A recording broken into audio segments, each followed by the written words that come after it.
do not believe that they are large enough to change the outcome of that race. Fritz Scheuren, a member of the statistics faculty at George Washington University and a former president of the American Statistical Association, has been a collaborator in this research. Examining the data from the study, Scheuren said, "As a statistician, I find the results of the 2016 primary voting unusual. In fact, I found the patterns unexpected and possibly even suspicious. There is a greater degree of smoothness in the outcomes than the roughness that is typical in raw, real data. It is important to note that the fact that a candidate benefits from irregularities does not imply that a candidate is responsible for them." In January 2014, the Presidential Commission on Election Administration published a report stating, "Perhaps the most dire warning the Commission heard in its investigation concerned the impending crisis in voting technology. Well known to election administrators, if not the public at large, this impending crisis arises from the widespread wearing out of voting machines purchased a decade ago." This report was issued over 2 years ago, but unfortunately, very little has been done since then to rectify the problem. So the issues we're reporting here of security problems on old and failing machines are not surprising. However, we did find security issues with even newer electronic voting equipment, such as the machines in New York State. At a congressional briefing on voter suppression, held on April 21, 2016, Representative Hank Johnson, Democrat of Georgia, expressed grave concern about the security of the voting equipment. "There is a very insidious, treacherous, and deceitful method of voter suppression, and it has to do with the integrity of the voting process itself. One possibility, and I think it's a very good one, is that someone's manipulating the counting of the votes. Someone is hacking into these computers that tabulate the votes." End quote. An environment of corruption. The portrait of an electoral system in crisis is further supported by reports from election integrity organizations, media outlets, and individuals on social media that voting is increasingly taking place in a corrupt environment. This contextual evidence of voters purged from the rolls, registrations lost in the mail, party registrations being changed without a voter's knowledge or intent, voters being sent incorrect ballots, a shortage of ballots, polling places being closed, discouragingly long lines in targeted precincts and states, and disturbingly large disparities between initial exit polls and official results lends credence to the argument that if one form of fraud is already in play, another form of fraud is more plausible. This information is being aggregated by election integrity groups such as Election Justice USA through voter testimonials and lawsuits that are in progress around the country. Figures 1 and 1A are examples of disenfranchised voters from the 2016 presidential primaries. Stories like these have been ubiquitous in many states, including Arizona, New York, and California. More of these instances are documented in this article on Heavy.com. How would we know if the voting machines were not counting the votes correctly? The best way to check would be to count the ballots by hand or examine any paper or electronic trail available in a thorough and public audit. This is not happening. According to a database compiled by Citizens for Election Integrity, only 12 states require a post-election audit of every contest and ballot issue voted on the ballot. Even that estimate is generous. For example, New York is listed as one of those 12 states, but in 2015, its post-election audit law was changed from requiring a 3% hand count audit to simply running those ballots through the machine again. Alan Goldston, a New York election law consultant, said, "This is not a recount at all." So the short answer to this question is, we wouldn't know if the totals were wrong. Or would we? Would there be other indications that the machine count is not accurate? Evidence. If voting machine results were inaccurate on a regular basis, there would be some evidence of it. One indicator would be that votes counted by machines would give different results than votes counted by hand. In fact, this is now being seen in elections all over the country.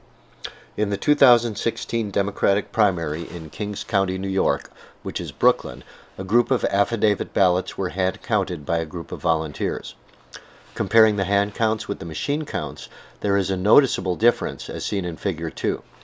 In every single assembly district we examined, except one, Hillary Clinton performed better when the votes were counted by machine.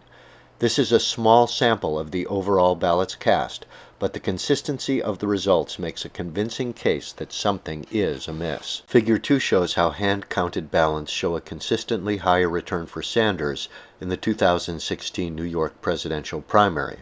Comparisons have been made previously between voting results in hand-counted precincts and machine-counted precincts. While there have been discrepancies, they have been passed off as the result of demographics. This is a reasonable concern since it is possible that voters of a particular political perspective could tend to choose a particular type of voting equipment. However, in this instance, because the two sample sets, hand-counted and machine-counted, are from identical precincts, with voters participating in the same election on the same day, there is no demographic variable to take into account. These affidavit ballots are from voters who were not able to vote by regular ballot. In the New York 2016 primary, over 120,000 voters were purged from the rolls in Brooklyn alone. And a large number of voters also had their voter registration changed without their knowledge or intent. Sanders voters tend to be younger and more independent, so one might think that they would be less likely to register ahead of time and more likely to show up in the affidavit sample. However, of the over 120,000 affidavit ballots cast, only about 30,000 were actually certified and counted. It is that final approved subset being counted in our study. Those votes would have only included officially registered Democrats, not independents or late registrants. Those officially approved affidavit votes, when counted by hand, are showing a consistently higher percentage for Sanders than when the votes are counted by machine. There are two possible explanations for this. One is that the machines are counting the votes differently. The other is that the voters who were forced to use affidavit ballots were targeted Sanders voters. Possibly, both of these factors are at work. Either way, the data indicates the footprint of manipulation in the election and calls into question the validity of the reported results. Figure 2A shows the results of a recount in Hillsborough County in the 2008 New Hampshire Democratic primary. There were differences in almost every precinct between the original machine count and the manual recount. In the 2016 Wisconsin and Massachusetts presidential primaries, there have also been stark differences between the candidates' percentages in hand count and machine count precincts. The examples provided above showing differences between hand counts and machine counts cannot be explained by demographics. If the discrepancies are not due to demographics, there is either some issue with the voting machines or the hand counts. Information surrounding those two protocols suggests that the problem would be with the machines and not the hand counts. In his well-researched post on the odd results of the 2016 Massachusetts Democratic primary, Theodore de Macedo Suarez points out that Canada, Australia, Denmark, France, Ireland, Italy, Sweden, and Spain are among the 59 countries that rely on hand-counted paper ballots to determine their results. In contrast, concerns about security and accuracy have plagued electronic voting machines wherever they have been implemented.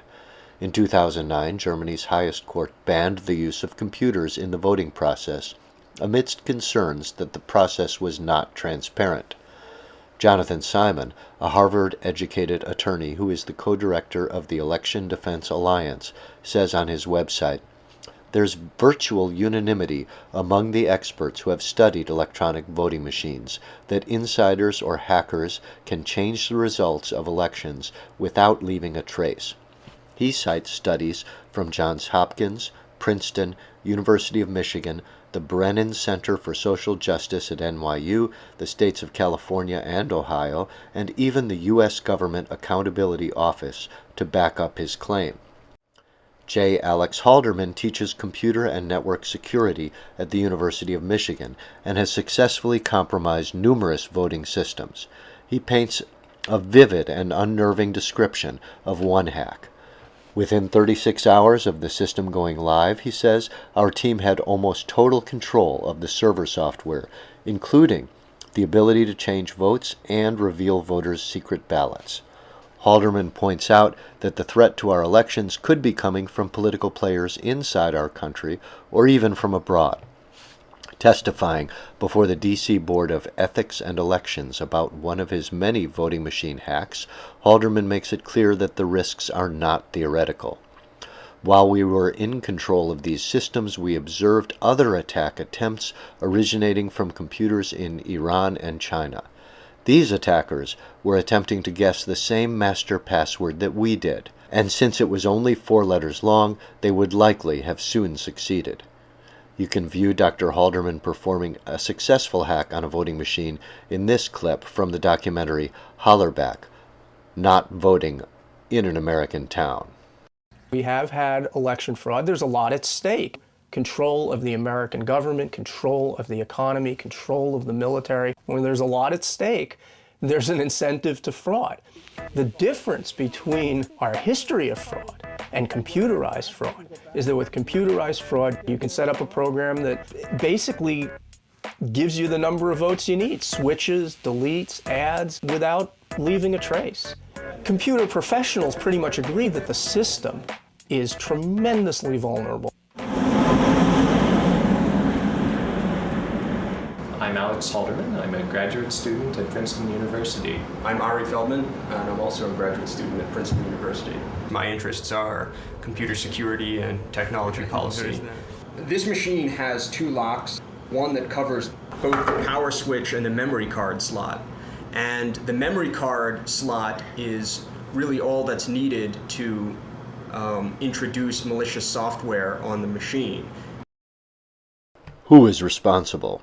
At this point, we're unable to say who might be responsible for any data breaches to the voting equipment.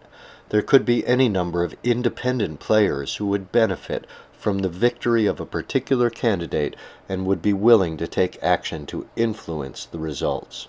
Our research also indicates that in some elections, the footprint of more than one unofficial player is evident. What is that pattern? We are now going to utilize a different technique in our search for evidence of election result irregularities. We will focus primarily on statistical irregularities, and by that, we mean results that defy statistical laws. The technique we are using is called the Cumulative Precinct Vote Tally Chart, also known as a CVT, Cumulative Vote Tally Graph, or CVS, Cumulative Vote Study. The CVT graph has a number of advantages in examining election results.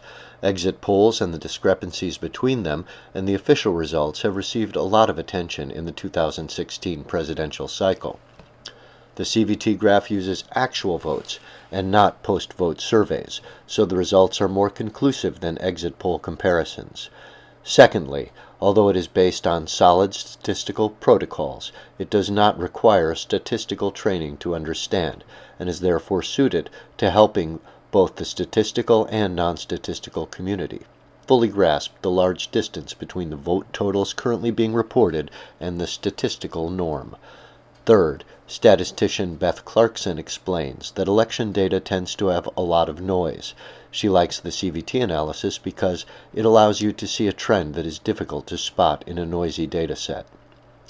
The technique is based on the law of large numbers, see Figure 3. Investopedia provides a straightforward explanation, a principle of probability and statistics which states that as a sample size grows, its mean will get closer and closer to the average of the whole population. Interpreting this law for elections, the sample size is